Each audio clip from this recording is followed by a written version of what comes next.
1, 2, 3, 4. Those are numbers, but you already knew that. If you want to know what number you're going to pay each month for your car, use Kelly Blue Book My Wallet on Auto Trader. They're really good at numbers. Auto Trader.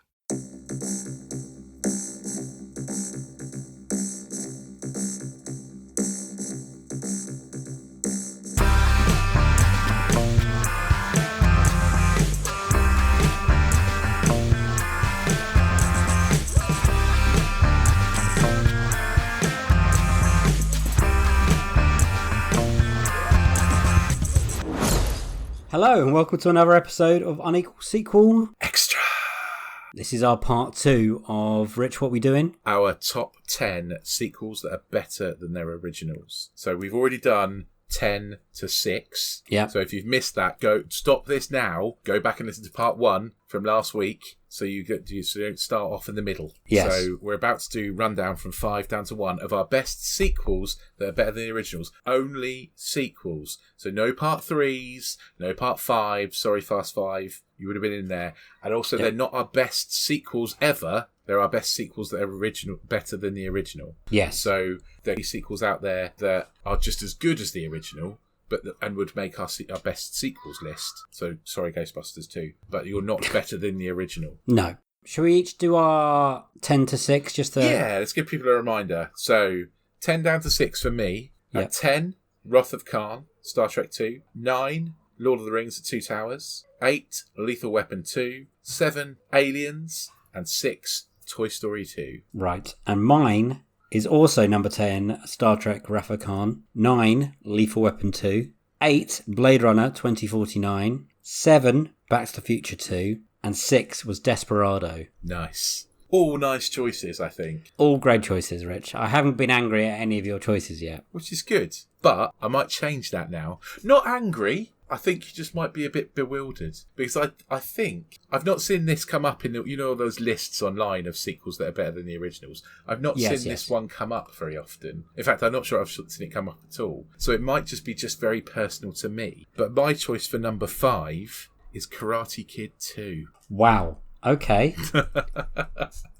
Now, I can't comment on this because I haven't seen Karate Kids in a long time. Oh, okay. I'm not saying I haven't seen it because I'm pretty sure I've seen the Karate Kids, but I need a refresher because I also want to watch Cobra Kai. Okay. And I keep meaning to do them all. You definitely need to do that because Cobra Kai is amazing. Yeah, I get told us. But the reason with Karate Kid 2 is because it does that thing that Alien and Aliens does, and it totally changes the genre, essentially. So right. Karate Kid is all about a coming-of-age movie. It's totally a coming-of-age movie. It's about Daniel's journey from a weedy little kid to having confidence in himself and learning that through Mr. Miyagi, who is quite one-dimensional. He's that kind of old Asian wise man that, that kind of like guru figure. He's quite one-dimensional. Whereas Karate Kid 2 is more of a Mr. Miyagi movie than it is a Daniel movie. So right. They go back to Japan, and Mr. Miyagi teaches Daniel about his culture and his village in Japan. They go through the reasons why Mr. Miyagi left and went to America and what he left behind, the love that he left behind and all the hatred that was left behind and the rivalry that he left. Yeah. Daniel gets involved in the feuding, essentially, and that you feel, whereas the violence in the first one is kind of controlled, it's about a karate competition, this violence is kind of real, and this is about a fight to the death almost, not a fight to win a competition. Oh. Completely flips that kind of genre, and I just love it. I love the change of scenery from America to Japan. I love the Daniel's love interest in this. I think she's amazing. There was a bit in Cobra Kai where he goes back to Japan and he meets her again, and I'm just like, I love it so much. But it does that brilliant thing where it does more. It flips out the genre essentially and makes a different movie. Is this one you watched when you were little? Yeah, so this is one I remember watching with my dad because my stepmom absolutely loves the Karate Kid, so I remember watching it as a family together. What's your number 5, Dave? My number 5, and you might be surprised this is quite low for me, but it's Empire Strikes Back. Oh, I am surprised. So I have Empire Strikes Back in my list too, but not for a little while yet. I think everyone who listens to this podcast might know that I'm quite a big Star Wars fan. I love Star Wars, but obviously Empire Strikes Back is better than Star Wars. Yes. There's no question about that. Empire is better than New Hope. Yes, very true. But I know for a fact that you prefer Return of the Jedi. Exactly. And that's why it's not higher. Yeah. And when I was originally writing, I was making a list of my best sequels ever. We'll probably do that down the line somewhere. I was like, I'll try and fit one Star Wars and one Lord of the Rings in. And then I was like, why am I making that? I love all of them. So yes, I like Return of the Jedi better, and that's for personal reasons because it's the first one I watched. I think it's brilliant. I think it gets a bad rap. I don't know why. It's got the greatest ending of the freeway storytelling adventure. I don't know why it gets a bad rap either. It's crazy. It's nearly perfection as like a finale of a movie. I love it. Empire Strikes Back is also a fantastic film. It's darker. The bad guys win. It's just a better film. It doesn't feel as long as Star Wars. Star Wars feels like it takes a while to get going. There's bits when you think, I wish this would hurry up. But Empire doesn't really have that. The tempo just goes along. You got Luke and Dagobah. You got the Sky Base. You got Vader being evil. You get Boba Fett pop up, and everyone seems to love him, even though he does nothing. It starts with Hoth. Yeah. Starts in Hoth. You got the whole Luke in trouble. You got that big Yeti kind of monster attack. You got Jedi ghosts already popping up. You got Han sticking him in like a wonton, whatever it's called. A wonton. I like wonton. And it's just good. You got the whole space worm out the asteroid field as well. You got Slave One popping in and out. Yeah. I think a lot happens in Empire Strikes Back. Yeah. It's good. It is. It's very good. And I want to talk about it, but I want to talk about it later because I've got it later down the list. And I'm a bit surprised. No, I'm not surprised, actually. No, I know why it's 5 for you. Yeah, I get that. I still love Star Wars. Don't anyone take away my Star Wars love card. It's a great film. I love that bad guys win pretty much. Everything goes tits up for the Jedis. It's literally a perfect middle installment if anyone was trying to do a trilogy. Yeah. And a lot of people have tried to make that Empire Strikes Back middle, and very people have succeeded. George Lucas, who didn't direct this one, was it? It was Irvine Kirshner. Yeah, directed this. George Lucas stepped back and just produced, but rumours are that he did a lot of the directing because obviously Irvine didn't have much work with visual effects at that point. And I love space battles. I love it all. I love lightsabers. I love the world of Star Wars. Me too. And like I say, I will talk about this, but I want to wait until I've put it in mind. So that was your 5. That was my 5. My number 4 been a lot of people's favourite sequel. Ooh. And it's been a couple of people's favourite sequel of their choices on this podcast as well. Okay. And my number 4 is The Dark Knight. Okay. And it is a great movie. It would be a great movie if there was nothing before or after it. It's purely a great movie. It's dark. It's sort of funny. Like, how could it be so dark and so fun at the same time? I think that Heath Ledger's Joker is the perfect foil to Christian Bale's Batman. I think that it really just is a really, really great movie. But I don't love it, Like, I don't have that emotional kind of love for this movie. It doesn't grab me in here. If someone said we're watching The Dark Knight, I'd be, oh yeah, great, that's a good movie. And then I'd be like, but if somebody said to me, we're going to watch Empire Strikes Back, I'd be like, yes, Yeah, I get you. I respect that decision. I mean, I a little bit disagree, obviously. Of course, because you've got it higher up than the list than me. Yes, I do. Yeah, I this is definitely in the running for me for one of the best sequels ever. And I can see why so many people talk about it. It was a little bit of a game changer. Like you said, Heath Ledger is hilarious and frightening, and he's just mesmerising when he's on screen. I can't remember watching film then a character actor made that impression of me. Like, wow, that is insane. Like, what he did in that movie. Yeah. It's just... I get that. I totally get that. And objectively, in my head, I'm like, it's got to be 1 or 2. But in my feels, it's 4. That's fair enough. And yeah, but I'm more of a heart than a head kind of guy. But it's got to connect with one of those twos, doesn't it? Yeah. And it definitely connects with the head. Absolutely. Like, objectively, it's up there. And it is better than Batman Begins. A lot of people, definitely. there are some people that are trying to argue that fact. I can't get on board with that. They're just wrong. And I like Batman Begins. I think it's a good starter point for reintroducing Batman in the new world as it was at that point. It was trying to get over the Fantastic Fours and then this came along. And you're like, that's how you do it. And then Dark Knight just went next level. Yeah. It's great. Absolutely. So what's your number 4 then, Dave? My number 4 now, this is where Two Towers. Ah, okay. I watched Two Towers twice in less than 12 hours. First time I saw it at 12 o'clock at night. We got to, I think I was saying it in one of our episodes, that the cinema above my old bowling alley job got us to come and watch Reels. And then I had tickets booked already for the first showing with our friend Matt Hyman at 10. So when I rocked up, they were chatting. There was about 4 of us, 5 of us. And they were just, I wonder what's going to happen. I'm going to have talk about Gollum. And I was like, I know. Did you tell him you knew?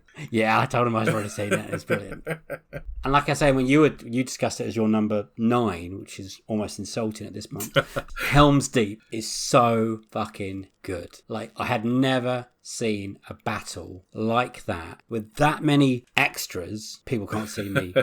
Dave's doing air quotes. Air quotes extras. Because there were a lot of extras, but then there's also this, computer aspect of, I think, a program called Mass they used to make, that many people look like orcs doing what they do. And it's just amazing. The sound they make when they first arrive is incredible. It's an amazing piece of film. It's an amazing piece of cinema. I think Peter Jackson is a genius. I think Lord of the Rings it's remarkable. And yes, Two Towers is my favourite Lord of the Rings film. There's no question about it. The thing that makes it better than Return of the King, I know we can't talk about Return of the King much, but it hasn't got the several endings that Return of the King has. Yeah. And I like the 3 storylines. I like the Frodo and Sam we've Gollum at this point, and people forget how much of that. I keep saying game changer, but how much of a game changer that was back in 2003, 2004, whatever it was. It was great. It was groundbreaking. I loved it. It blew my mind. And then you had the Aragorn, Legolas, and Gimli at Helm's Deep. Yeah. And then you had Merry and Pippin with the Ents. Yeah. Isengard. I love it. The hobbits are going to Isengard. Sorry, it's just... Everyone has a role to play in that film. Maybe not so much in Return of the King, a few of the characters don't, but they've all got something to do. And I love the relationship between everyone in their little stories. I love the Merry and Pippin relationship. I love Sam and Frodo. I love the Legolas, Gimli and Aragorn, their bond as well. This is where it switches. So for me, it starts off with Frodo's the hero, and it switches that Sam's the hero in Two Towers. And then by the time the end, Sam is the hero, and Sam carries Frodo. Oh, yeah. Absolutely. If I can't carry the ring, I'll carry you, Mr. Frodo. Yeah. And at that point, you cry. Yeah. Big time. And in this one, you meet the junkie that is Gollum. Yeah. And you see what Frodo could turn into. This is what the ring does to you. Yeah, absolutely. It's great. It's a great movie. And I'm surprised I didn't have it higher now. Just before I watched the film, I read the books, and I really liked the books. But the films, to me, I think they did a great job of adapting and adding and removing certain things and whatever. But it was so good. So good. Yeah, I agree. I went and saw it in cinema about 5 times in the end. Yeah, I think I saw it a few times in cinema, actually. I think it's still the film I've seen the most on the big screen. So that's your number 4. That is my number 4. My number 3. Yeah. Which again, I think might surprise you, but I genuinely think this is one of the best films I've ever seen. And it's Paddington 2. No, it was in the running. I love it. I love it so much. I think it's absolutely joyous. And I can't fault it. And it's only number 3 because it's I've not had as long to love it as the other 2 that I've picked, I think. The problem with Paddington 2, for me, and I love Paddington 2, is that it's right up there with Paddington 1. Yeah, it's close. It's close, but for me, it's distinctly better, I think, than Paddington 1 for me. It is on this list. Oh, okay. It made it on this other list, but this one's my final list. Yeah, great film. It still makes me cry when there's a knock on the door at the end. And me and my wife were literally talking about it not too long ago. That scene, and we both rolled up just talking. Yeah. It's so good, and the bear's so good. Oh, God, it looks so good. You forget it's a talking bear. You forget. Yeah, you do.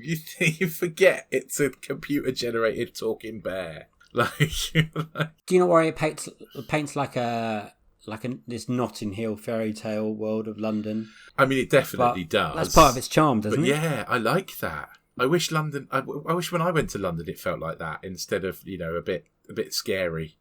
Rich, last time me and you went into London, we'll tell you a story.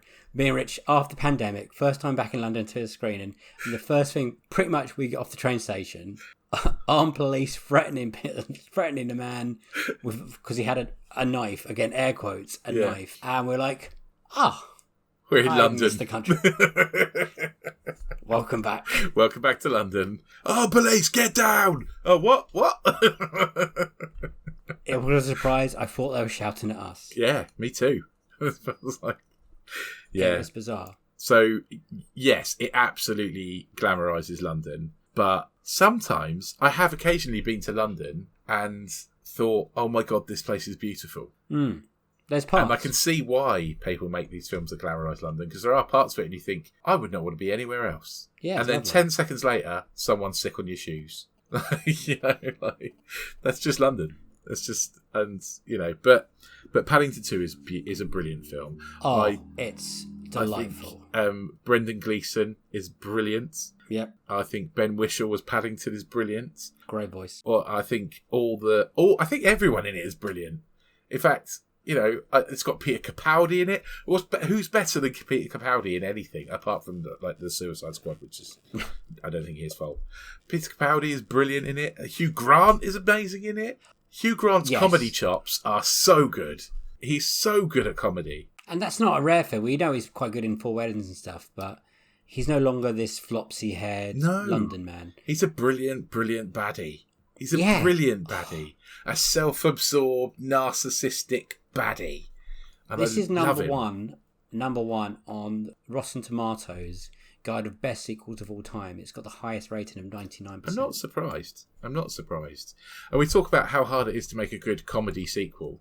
This is up there, right? Well, it's a category. It's a family comedy. Yeah, it's definitely it's a family comedy. film. It's funny. It's a comedy, right? Oh, yeah, I now don't see why it's not in my list, and I'm angry about that. So, Dave, what's your number 3? My number 3 is another one we was talking about, is Aliens. Oh, okay.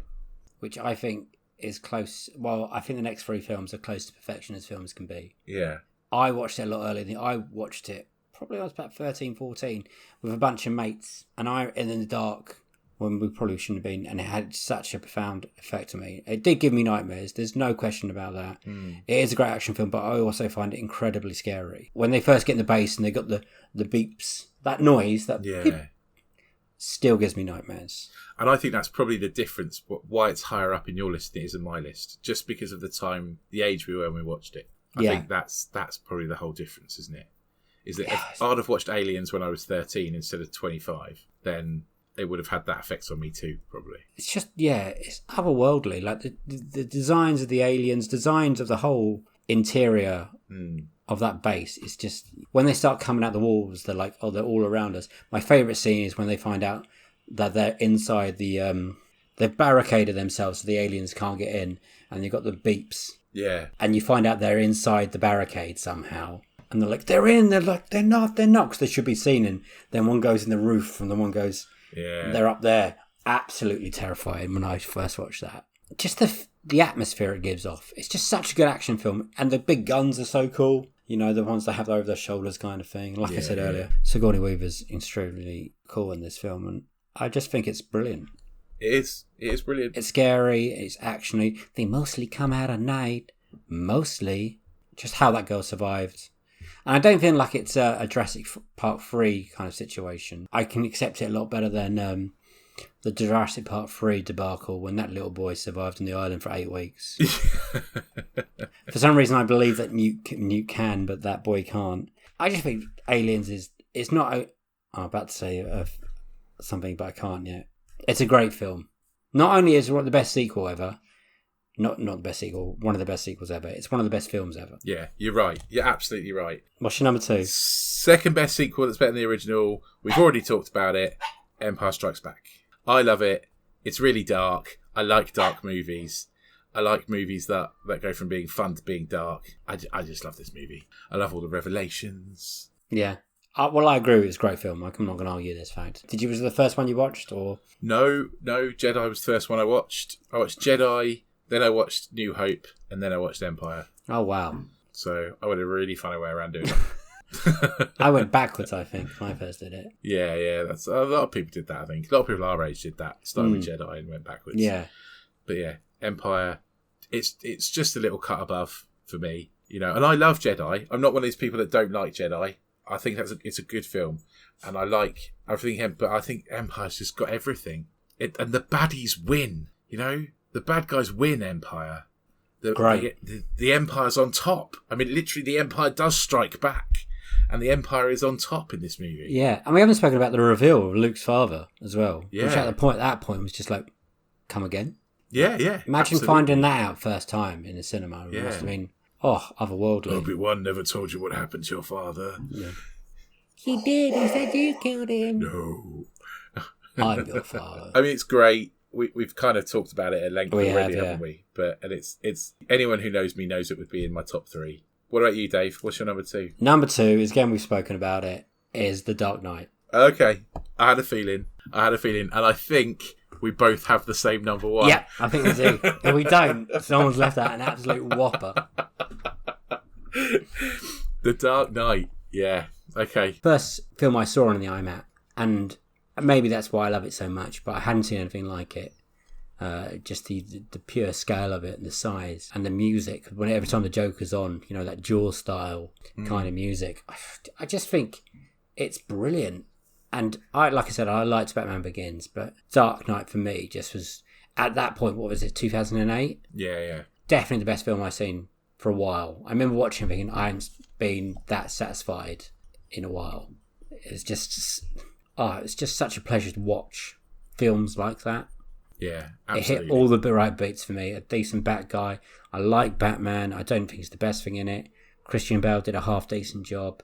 I think this is where Christopher Nolan really took off. It's definitely a Joker movie. Definitely a Joker movie. Yeah. It's not a Batman movie, really. It's a Joker movie, isn't it? It's like, was it Sean Walsh that said that you actually left Gotham as well? So I don't think people have realised how big of a deal that is. I can kind of see why you put it number 4. It's not much difference. Just because it didn't tug the heartstrings, I guess. Like I say, objectively, amazing movie. But Paddington and Empire both tug at my heartstrings. As good as Heath Ledger is, we're also forgetting that the support of Aaron Eckhart as Two-Face and the important role he plays, and Maggie as Rachel, which was a step up from Katie Holmes in Batman Begins. Absolutely. Yeah. Thank God she didn't say yes to this movie. She went and made mad money with Queen Latifah instead. Never even heard of it. Exactly. I just think it's nearly like I said, my top 3 are nearly perfection for me. Closest you can get to a perfection of a film. Absolutely. Actually, my top 5, I struggle to find bad things about them. Okay, so this is it. Number 1. I'm writing it in. I mean, you haven't even told me, and I'm writing in what your list is. Terminator 2, 100%. Judgment Day. Yeah. It was always going to be, right? It was always going to be. What a movie. Yeah, what a movie. Just absolutely better than the original. 100% better than the original. And not that the original's bad either, but it's just a bit... It's just lower quality. It's next level stuff, Richard. It's next level. It is. It takes what is a good concept of being a Terminator and then just fucking runs with it. It's kind of like Aliens. Oh, but putting Edward Furlong into this as well as like the child actor, you wouldn't expect necessarily to be in this kind of movie. Yeah. It was a kind of more the kind of navel gazing-y kind of movie, and this is a real kind of balls to the wall action, and it doesn't even matter that he visibly gets older as the movie goes visibly on. Yeah, he grows. Facial and Linda hair. Hamilton is fantastic and so different to the first one. This is why we love it. The choice to go from that Linda Hamilton from the Terminator 1 to this Linda Hamilton, which is a badass. Yeah. I don't think many people would have seen that coming or even had that idea, but somehow James Cameron was like, right, I've got this idea that now she's this, well, they've put her in a mental institute because no one believes her that the previous events happened. Even though I think there's pictures of this guy shooting up a police department, which is a great scene in Terminator, by the way. Yeah. And then just making her this strong, independent female character, which at that point in 92, I don't think there was much around a market for, to be honest. Definitely not an action movie. No. Definitely not. No. Strong female characters in dramas, potentially, or comedies, maybe, but not in an action movie, never. Yeah, it's just, I would say this when one was Aliens, there's, and both James Cameron. True, yeah. I was about to say earlier that Aliens is James Cameron's best film, and then I realised they've put Terminator 2 as my favourite. Nah. Terminator 2 is James Cameron's best film. The music is so good, the bum bum bum bum, Oh, it really is. The effects, really is. The Robert Patrick character, the T-1000, which Cameron... Patrick's incredible. So good. The action, the helicopter, I love the chase that goes under the bridge, which is they would no way do nowadays. They would make that all visual effects. Yeah. I love the scene at the Cybernet headquarters when the police surround it. That's just Arnie with his fucking massive machine gun. The ending's beautiful, makes you cry. Oh god, the ending just, if you don't cry at the thumbs up at the end of Terminator 2, you are a heartless, soulless husk of a human. They played absolutely to Arnold Schwarzenegger's strengths in this movie, and I love a lot of Arnold Schwarzenegger films, but he's not the best actor in the world, is he? No. But you wouldn't even... He doesn't have to be in this movie. He just has to be robotic, and that's perfect for him. But even that, I think lots of people would fail doing that properly. I think they just cast him. They got so lucky with him. Well, with everyone, to be honest, in this movie. Yeah, absolutely. Why do you like it so much? Well, for all the reasons you've just said. Oh. And because I watched it when I was a kid. Yeah. I watched it when I was about, 11, I think. We rented it from the video shop. I remember renting it from the video. It wasn't even a video shop back then. It was a little white van man who came round with videos, and you rented them from his video van. Wow. Yeah, I remember renting it from the video man and absolutely loving it. And then getting a computer game version of it that never worked past the first level. It just crashed after the first level, and you'd never do it again. I've never been so disappointed in a video game in my life. But I loved it. It was on the Commodore 64 or something. It was on a tape, Wow. It was crazy. I'm just thinking about now that even the bike truck chase. The truck! Oh, God! Clearly gets ruined when it drives off the side of the freeway. It gets destroyed, but then they cut to it and it's not destroyed. But you don't even care. No. I don't care about those little...